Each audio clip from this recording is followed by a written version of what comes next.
Welcome back to What You Will Learn. My name is Adam Ashton. And my name is Adam Jones. Today we're taking you through the best bits of your music and people by Derek Sivers, Creative and Considerate Fame. Third Derek Sivers book for us after our first ever episode, Anything You Want. And then I think last year we did Hell Yeah or No. Now we're talking about Your Music and People, which is a book about music because Derek Sivers studied music. He built up this big company, CD Baby, for musicians to sell their music, and then he sold that company for about 20 odd mil. But at the same time as being a musician, he was also a business person. So we're talking about the blend here of music and business.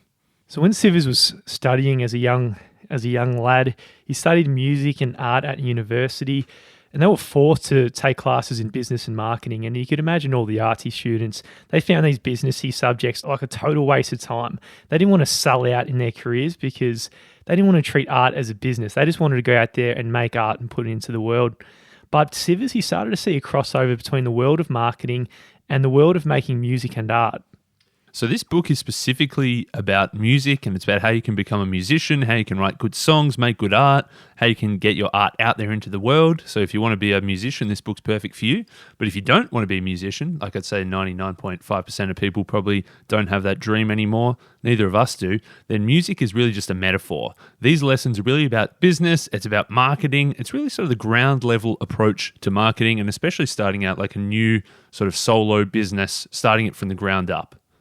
Imagine for a second that you see a caged feather on a museum wall, a pretty esoteric sort of thing, and there's a sign that says underneath, "The artist is a political activist in jail." You think, oh, that's a pretty interesting feather there. But then imagine that same caged feather again, but instead the sign says something different. It says, "The artist is a high school kid in Florida."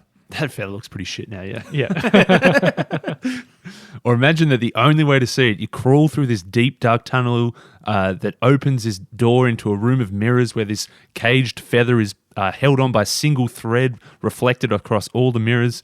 That same piece of art is now looking pretty sick. Absolutely. So same feather, very different perceptions. I think it's pretty similar. Imagine if you go on a 3-day trek right up the mountain and you put all your effort and energy into it and you get up there and it's a beautiful view that you soak in, comparing to take the Land Rover up there in a 30-minute drive and you get up there and it's a totally different experience. That's because the perceptions are different. Definitely. So the way you present your art and what people know about your art changes how they perceive it. Therefore, the art doesn't end at the edge of the canvas. So Sivers, in his music and art class, all the artsy people thought we just make art, that's our job done. He says that really creative decisions continue all the way through to the end. So once your art is done, the creativity continues. So if you go through the steps of whatever your creation might be, at the very, very start, it begins as a tiny idea for something like a song. You flesh it out into a full song. You give it layers and instruments. You choose the texture. You come up with an album title and the visual look of your photos and videos.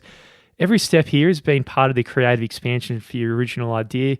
For a lot of people, this is where it might end in terms of creativity. But actually, this is not necessarily the finish line. This could be the starting line. So the way you communicate what you've created into the world, how you make your music available, whatever your music might be, and the stories you tell about your music and yourself.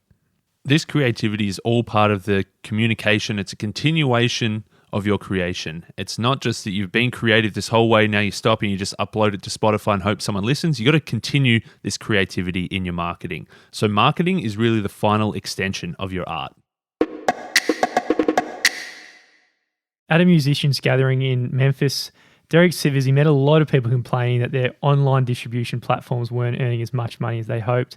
They were on Spotify and places like that. And obviously they were getting some downloads, but they weren't getting the money they'd like as artists. Then he met a musician at this gathering that said he'd sold 8,000 copies of his album all by himself. No distributor, no label, no manager, no website, just him. And Sivers said, well, how the hell did you do it? And he said, well, I just slowly drive around the city every night, windows down, playing the music loud. And whenever he sees someone like on the street bobbing their head or really getting into their music, he pulls over and says, hey, do you want to buy a CD? Mate, he's really putting these other whingers to shame, isn't he? Because he's just showing what it means to be resourceful. When you hear a story about that, and then you look at the musicians complaining about how hard it is to sell music, these days. I think everyone could take a feather out of this bloke's cap who's, showing us what it means to be resourceful. Yeah, there's two completely different approaches, like approach A or approach B. When it comes to cost, person A says, I spent $60,000 making this album. Person B says, I spent $60 making this album. When it comes to connections, person A says, I'm not some Hollywood schmoozer. I don't have connections in the industry. Person B says, my barber knew the promoter's wife, so it took some persistence, but now we're playing at this big festival. When it comes to barriers, person A says, they said we weren't allowed to just walk in, we have to be on the list. Person B says, we just showed up with all our gear and we wouldn't leave until they eventually said okay. So when it comes to opportunities, some people say, look, there's just no way. Some people say, I figured out the way. Yeah, and that's the way you want to be, person B. So being resourceful, it means being creative, rebellious, determined, and unstoppable. And it means asking for help and not waiting for help. So creating music is one half of the equation. The other half is the business part. And this is where we need to be grounded in understanding that we need to be somewhat profitable if we want our music to last. So there's two parts of the equation. Yeah, it really ties into that resourcefulness. A musician was speaking to Derek. Obviously, Derek was a big dog in the music world in terms of CD Baby, where he created this huge company where all these people sold their music. And one person came up and very proudly said, this album, it cost me $80,000 to make. I spent 2 years pulling it all together. Everything is top notch. We use the finest recording studios and the best recording team in the world. And she thought that was an impressive thing to say. But Derek was saying as soon as she said $80,000 and 2 years, he completely lost hope in her ability to make any kind of money. Yeah, Derek, mate, he started there. He's been resourceful, and he'd be much more impressed if she said, look, I made this album for $800, because she's proving that she can be resourceful and isn't being so wasted in how she spends her effort. And I think he'd be a lot more impressed as well if instead of saying 2 years, she said it took 2 months and then she did another 6 in that time instead of just spending that whole time making this one album. So we don't need to impress people with how much we spend. We can impress people with how little we spend. Same goes for the tools. The audience can't hear the difference between cheap and expensive equipment. So saying that you need a specific expensive tool is just another excuse to avoid the real work. Remember when I started surfing, I had the best wetsuit, the best surfboard, the best everything. Paddled out there and I just couldn't do anything. I'd just fumble around and swim back in and just be absolutely pointless. And I wasn't impressing anyone when I was going out with the most expensive tools. Until you get up on the wave, nothing really counts, does it? I reckon same as podcasting. Like a lot of people could say, oh, I haven't got the right equipment, I haven't got the right microphone, I need to wait until I can get started. Compare that to the resourceful person who just whips out the iPhone, makes a recording, puts it up. They're two completely different approaches. You don't need to have everything perfect, and often searching for something perfect just stands in the way of you actually getting started. Another one of the reasons a lot of people are waiting and putting the blame on others is just assuming that somebody is going to come out and help you, or it's on them to give you the leg up and the opportunity. Yeah, some entrepreneurs, they're waiting for an investor to come and give them some funding, or musicians, they're waiting to find a manager, or they're waiting to get signed by a label. But Sivers says, just assume that nobody's coming. You got to go out there and assume that it's all up to you. It doesn't mean it's hopeless. It doesn't mean you're never going to get anywhere. It just means if you're going to make this work, then you have to make this work. Your man, Aaron Ralston, there's a story here. He assumed no one was coming because he was trapped in a remote canyon for 5 days. So he was stuck there for 127 hours and he had to cut off his own arm to escape because he knew no one was going to come and rescue him. So if he believed that someone's going to come, he probably wouldn't have chopped off his arm and he probably would have just waited and perished. Yeah. Having said that, you'd be pretty pissed off at the very end as you're severing it off. If someone rocked up. Slice. Yeah. Someone comes around the corner. Hey, Aaron. It's a fair risk, isn't it? But I suppose, it's the wrong assumption to have. Wrong assumption. If he just kept waiting, he probably kept waiting until he ran out of food, until he ran out of water, until he just literally just shriveled up with his arm still stuck in the canyon.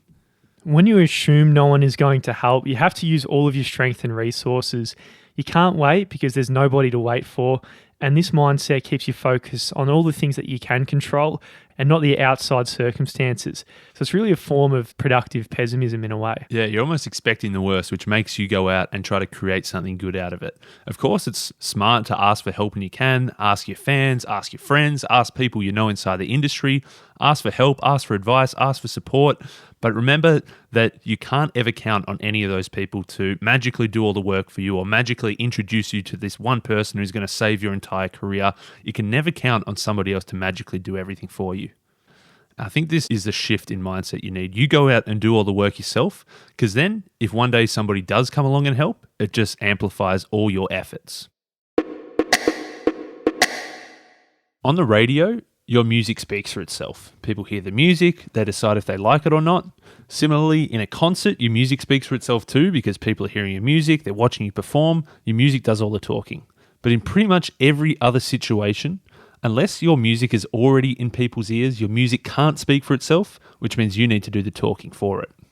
So if you're not Beyonce just cracking hits and everyone's talking about it, at the beginning, the words that describe your music or your art, that has to do a lot of heavy lifting early days. So your online description needs to be so interesting that people stop what they're doing to click. I mean, that's a very big task to get them to do. You need to give people something that can spread via word of mouth to tell their friends.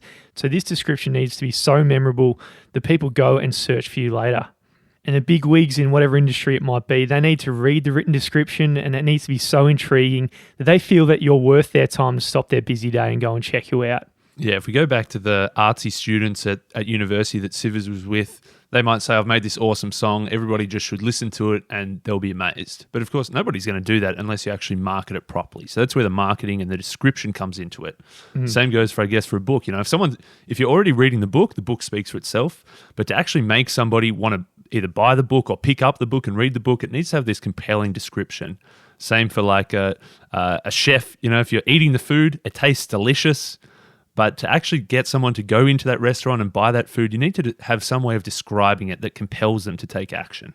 And it completely changes the perception. I think of the best antipasto board that I've ever had in my life was Italian Artisans in Albert Park. Did you have that one day with me ever?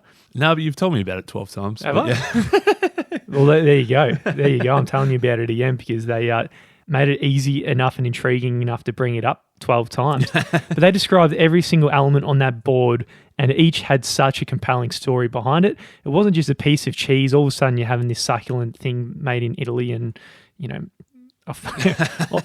maybe they did a better job than you. They did a better job than me, but you get the point. But that's the thing is you need to not just think of here's a product, here, you just go and get it because I've made something so good that people should just get it. You have to then think about how do you package this up? How do you explain it to people? And how do you explain it to people in a way that you can then give them a story to tell their friends? You know, as the antipasto board, they gave you a story that you're then able to share as well. And that maybe if you did a better job, then people would be intrigued to go and grab that as well. I think people are going to go there and ask for the antipasto board. So that's you telling it, but there's always going to be, as you've created your art, you're going to get asked a very common question. And again, in the context of music, it is, what kind of music do you do? You're always going to get the question. I think a lot of people don't have a good answer to what the description is prepared in advance. I remember when we were writing our book, particularly early days, and it'd come up, mate, I had a very weak answer, very early days. I wish I could just zoom back then and say it because I'm sure they'd be intrigued enough to actually buy it right now. But I definitely turned them away because my answers at the time were just so weak because we hadn't put any effort in very early days to describing what we were actually doing. Yeah, if someone says, if we say, we wrote a book, and someone says, what's the book about? And we just say, we read a whole bunch of books and put a whole bunch of ideas together. It's pretty weak. Yeah. It doesn't really give you much. Whereas if you say, have you ever learned something and just thought, why the hell didn't someone tell me this sooner? And we say, we've come across these ideas all the time that we wish we had learnt in school. That instantly triggers with someone because I'm sure a lot of people think they learnt something in their 20s or 30s that they wish they had have known earlier. If you give shitty descriptions, it means you've lost them and you've had the chance to make a new fan and you blew it. They won't remember you because you didn't give them anything worth remembering, and you lost them because you didn't make them curious whatsoever. Yeah, if someone says, what type of music do you do? And you say, we're a cover band, or you say, we play a little bit of everything, or, we just play the main pop songs, like that's pretty boring. But if you say, we sound like the smell of fresh bread, or if you say, we're the soundtrack to the final battle to save the earth, or if you say, we sound like Bob Marley smoking a Turkish pipe, chewing some Japanese candy. They're a lot more intriguing. They're just, we play a little bit of this and a little bit of that. Oh, yeah, no doubt. You probably look like a bit of a Fruit Loop to some people, but you're not going to be just boring and bland. At the very least, you're piquing their interest a little bit because a creative description is going to suggest to them that your music is also going to be creative. So make up a curious answer to that common question. You know they're going to ask it. You know it's going to come up because you've been working on it and you say what you've been up to recently. So make sure you've prepared for these moments. We love it when someone hates the thing, same things that we hate, especially if that thing is popular. We're drawn to the confidence of someone who's not trying to go out and please anyone. We admire the person who's strong with a defiant stand. Yeah, imagine if you as your band, you say, hey, if you like Justin Bieber, you're going to hate us. It really like opposes you to a lot of people then who hate Justin Bieber are going to like you. Mate, we should use that. What do we say? If you like, what's that, Housewives of whatever? I don't know. Maps?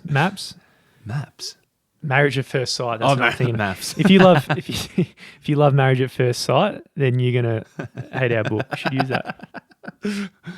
That's not a bad one. I reckon we workshop that.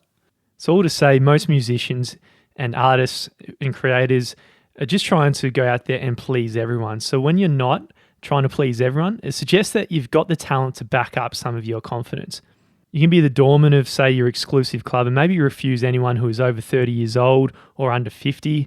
Maybe you refuse anyone wearing a suit, or maybe anyone who doesn't have a tattoo, you don't let them in. But it's essentially discrimination is another way of putting this, but it's got some positive context in marketing. I think we're scared to exclude people because we think anyone who's going to buy our stuff, that's good because that's another sale.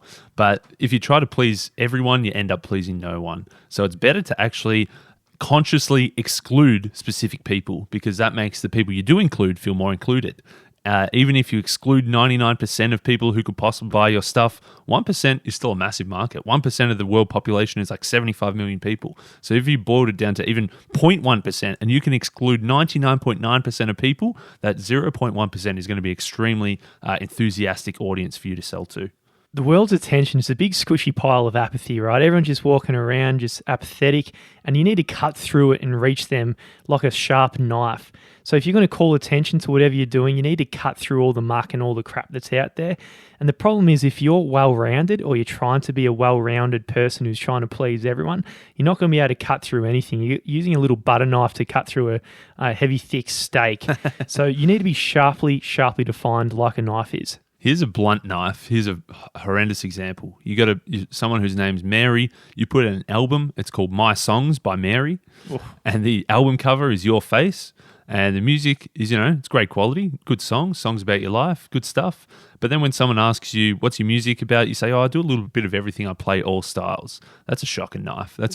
Doors aren't opening. People aren't rushing to buy this thing because Mary's at the moment a nobody. Her face means nothing. Her name means nothing. Her album title means nothing. Her genre means nothing. It's just blunt, mate. She's not cutting through anything. Mate, here's a ripper. Here's a very good knife. Let's say instead that you write 9 songs about food.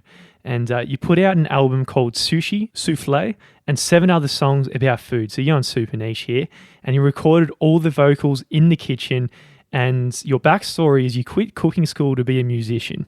Now you've got an angle for promotion. Now people can remember you and recommend it. There's a story behind it. It's a pretty silly example, admittedly. But you can kind of see how this will be so much easier to promote because you've got a sharp, well-defined knife that can cut through all the apathy. Yeah, you might think by being a bit eclectic, by being a bit different, makes you obscure and makes people not interested, and you'd rather just go and try and be something to everyone. You might just think, I've got so much to offer the world, I don't want to limit myself to something so niche. But really, he says, look at some of the biggest musicians and biggest artists of all time. David Bowie, Miles Davis, Madonna, Prince, Joni Mitchell, Paul Simon. They obviously had so much talent, such a broad breadth of talent that they did so many different things. But what they actually did was they were super sharp every time. So they had different phases where they're extremely sharp, and then they changed to a completely different phase, but they were still very sharp. They weren't just saying, I'm all things to all people. They said, this is what I am right now. Come and get it if you enjoy it. So we can sell our art by solving a specific need. So let's say if you've got instrumental music, it sells best if it's to fit a purpose. For example, massage music sells well, yoga music sells well, instrumental Christmas music sells well. Now you're selling something that's solving a specific problem. Or imagine 2 candle makers. Let's say you got one and she says, my candles have only the finest wax with the best quality wick. And the other says, these are prayer candles. Light one whenever you pray. So there are going to be dozens of people who might buy the first, but there's going to be millions of people around the world who might buy the second. There are a lot of times at work, in the office, when we used to go into the office, that I would step into the office and think it's so bloody hot in here. I would have to take off my jacket, maybe strip off the fleece knit or whatever I was wearing at the time, and thinking it's so bloody hot here. I need to go and turn down the heater. At the same time, though, somebody else, a colleague, she's saying, "Oh man, it's so cold in here." She's putting on her jacket. She wants to turn the heater up. But obviously for me, I was thinking, how could you possibly be cold when I'm sitting here almost sweating through my jacket? The point is that sometimes when we're feeling something, it's pretty hard to imagine that somebody else is thinking or feeling something different. Absolutely. I'm feeling quite cold now, and I wish we had a heater on in here, actually, to be honest. I'm pretty warm, actually. I'm ready to take the jumper off. There you go. But this is all to say that a lot of things out there, like what the temperature, it's subjective, it's an opinion, and it's not necessarily fact. And this is the same when it comes to whatever art you're putting together. You've put so much energy and effort into it, and you think it's perfect because you made it and it's super valuable to you. And it might be hard to imagine that it's not valuable to others. It feels like a fact that you've kicked a goal and you've kicked ass. But the truth is, some people out there is going to think what you put together is a piece of shit. Like Mandeep, who gave us a 2-star on Goodreads. Yeah, it was a bit stiff, I reckon.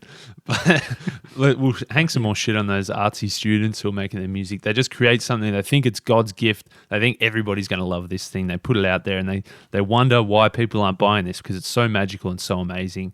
Maybe they're realizing that it's only valuable to them but not valuable to others. So the good news is that there's 2 different approaches to solving this problem. One is to stop thinking about yourself and start focusing on how you can make your music more valuable to other people.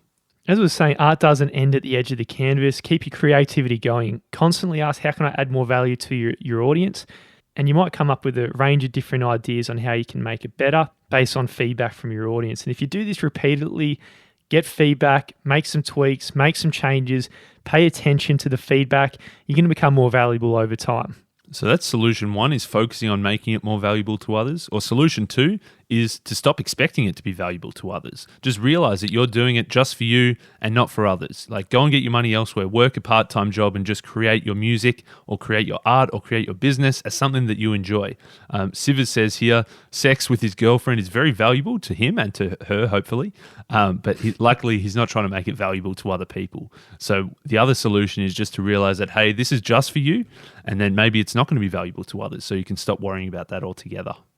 Another piece of advice from Sivers is once you've made it, you don't promote until people can take action. Because a lot of people out there, musicians, they say they want to do an advanced promotion. They want to tell people about the new album before it's even been released. And though it might be exciting to tell people about what you're going to pull out into the world, and you think it's going to generate excitement to them, but a lot of the time, quite the opposite tends to happen. Yes, they say, hey, I've got this new music coming, check out this music. The person asked, well, where is it? Where can I buy it? They said, nah, not yet, but it's coming soon. It's coming soon. They said, well, why are you telling me now? He said, well, come on, get excited. This big announcement's going to come. Get ready for the big drop. 2 months later, you drop the big announcement. It's ready to buy. Check out my new music. But then the person says, I'm pretty sure I've already heard about this. This is not new. I'm going to delete this one. Yeah, that sounds pretty familiar, doesn't it? The 2-year advanced book launch, eh? I wish we'd read this earlier because, it was like a year out. We're like, the book's almost here, the book's almost here. 12 months later, the book was finally there. But I think we thought we were close at the time. Mate, luckily, I think we did all right in a few other areas, and sales are going well beyond what we thought they would. So we're pretty happy with that. So instead of doing that and making that stuff up, record your music and start conversations with the people who will promote it eventually. Don't pitch them anything or say anything's coming. Just get to know them. And in the meantime, you can prepare your marketing plan, but don't release it yet. Just get everything in place. And once you've put it together and you've got a call to action, finally you can tell everyone and do your promotion, and you can do it all in one big bang. Mm-hmm. Actually, a bit of behind the curtain look as well. Had a conversation with someone who wanted to do some advertising on the podcast, and they said, we're this new startup, this brand new app we're making. We want to get our name out there. Oh, actually, you can't download the app yet. It's a few months away. So I said, maybe I think that's a shocking idea. You don't just get the name out there, but then everyone tries to download the app. The app's not ready. They just wait. I think wait until the app's ready and then start the marketing and the announcements. Yeah, and it's kind of wasted the reach out in a sense when they come back. It's might be lost because it came up in the episode. We might give it another shot if they're probably listening, man. We don't want to hang shit on them. Sivers has got a funny story about how he prices. Like, it's pretty hard to like price a service. We did that book, Selling the Invisible, which is all about service marketing. But if you think, it's pretty hard to price a service, especially like music. Like, how much is it worth for you to go and play some music? He had a college from Ohio, which was about a 12-hour drive from where Sivers lived. And they said, well, how much does it cost for you to come and do a 2-hour show? And he said, $1,500. And then they said, oh, it's a bit much. How much would you charge for just a 1-hour show? And he said, $2,000. And they're like, what? No, you're performing less, like half as much, not more. And he says, yeah, exactly. And I actually really like performing. I don't like the 12-hour drive each way. So for me to drive all that way for a 1-hour show, it's not really as valuable to me. If I'm going to do a 2-hour show, it's suddenly more exciting. So it's a bizarre pricing philosophy, but it's something to think about. So his point here, business is creative. You can do really anything you want, and there's no need to adhere to the existing norms about what pricing and the way things are is meant to be. You can inject a bit of your personality and your own philosophies in the way you do business. Sivers is a pretty weird sort of dude, super interesting guy, super creative, and the person sit back and go, "What? Who's this bloke?" Hang on, you're doing half as much work and you're charging me more. It doesn't make a lot of sense, but that's just one of the quirks. And another vital thing when it comes to pricing is to emphasize meaning over price. There was a musician who used to perform gigs, and at the end, he'd have his $15 CD. At the end of the show, he'd say, "Hey, if you like this, go and grab a CD." He'd sell 10 or 15 CDs each night, and it was okay. But then his manager says, maybe you should try a completely different approach. He said, tell the audience it's really important to us that you have our CD. We work so hard on it and we're so proud of it that we want you to have it no matter what. So pay what you want. But even if you have no money, please take one tonight. Yeah, it's a completely different approach. It's not saying this is worth $15, please buy one. It's saying, hey, we really want you to have this. Whatever you pay, that's fine, but it was super important to us. We worked so hard of it. We're so proud of it. You're emphasizing the meaning over the price, and then people are going to grab it. You say this at the end of the show. So you said, don't leave without a CD. Grab a CD, pay whatever you want. Just make sure that you grab a CD. So, of course, it changed, as you'd imagine. Started off with $300 a night. Now he's selling over $1,200 a night on average. And there's a lot more people who have out there with his art that he's put into the world. Yeah, that's where the next bit comes, is that instead of 10 or 15 people getting your CD, suddenly everyone's got your CD. So say, 100 people in the room, they leave with your CD, they listen to it later, they show their friends, they become an even bigger fan. And then the next time you go back and play a gig, you've got a whole bunch of new fans coming along. So you need to emphasize the meaning, not the price.